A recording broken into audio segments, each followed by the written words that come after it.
Hai semua, Assalamualaikum dan selamat sejahtera. Bertemu lagi kita dalam Jom Belajar Tata Bahasa. Hari ini kita akan belajar kata nama. Kata nama terbahagi kepada dua, iaitu kata nama am dan kata nama khas. Kata nama am ialah kata yang digunakan untuk menjelaskan nama sesuatu seperti orang, haiwan, tempat, benda, tumbuh-tumbuhan dan sebagainya. Kata nama am ditulis dengan huruf kecil di awal perkataan kecuali di awal ayat. Contoh perkataan kata nama am bagi manusia ialah ayah, cikgu, polis, kakak, adik, abang dan banyak lagi. Bagi haiwan pula ialah gajah, kucing, harimau, anjing dan semua binatang-binatang yang lain. Bagi tempat pula, sekolah, dewan, padang, pantai, tasik dan banyak lagi. Dan bagi benda pula, kasut, majalah, tudung, peti ais. Kata nama khas pula ialah kata yang digunakan untuk menyebut nama sesuatu benda seperti nama manusia, nama haiwan, nama tempat, nama benda dan sebagainya. Huruf pertama dalam kata nama khas hendaklah ditulis dengan huruf besar. Sekarang kita lihat pula contoh perkataan kata nama khas bagi manusia. Contohnya Encik Razak, Dr. Amin, Ustaz Zaidi, Ali, Khadijah dan banyak lagi.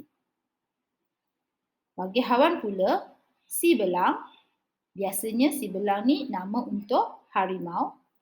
Tompok, nama kucing. Dodo, nama anjing dan banyak lagi. Bagi tempat pula seperti Sekolah Kebangsaan Sungai Buloh, Hospital Shah Alam, Dewan MBSA, Taiping dan banyak lagi ya. Bagi benda pula, Adidas jenama pakaian sukan, Panasonic jenama barangan elektrik, Samsung, Alza untuk kereta dan banyak lagi. Baik, sekarang kita lihat contoh ayat ini. Hadiah itu daripada ayahnya. Ada dua kata nama dalam ayat ini, iaitu hadiah dan ayah. Huruf pertama perkataan hadiah iaitu H ditulis dengan huruf besar sebab perkataan hadiah berada di awal ayat. Kata nama am yang bermula di awal ayat, huruf pertamanya perlu ditulis dengan huruf besar. Manakala huruf A dalam perkataan ayah ditulis dengan huruf kecil sebab ia berada di tengah-tengah ayat. Kita lihat pula contoh ayat ini. Ali memakai kasut berjenama Adidas. Ali merupakan nama seorang manusia. Perkataan Ali adalah kata nama khas. Huruf A ditulis dengan huruf besar kerana Ali merupakan perkataan di awal ayat dan ia juga merupakan kata nama khas. Kasut adalah benda, jadi kasut adalah kata nama am.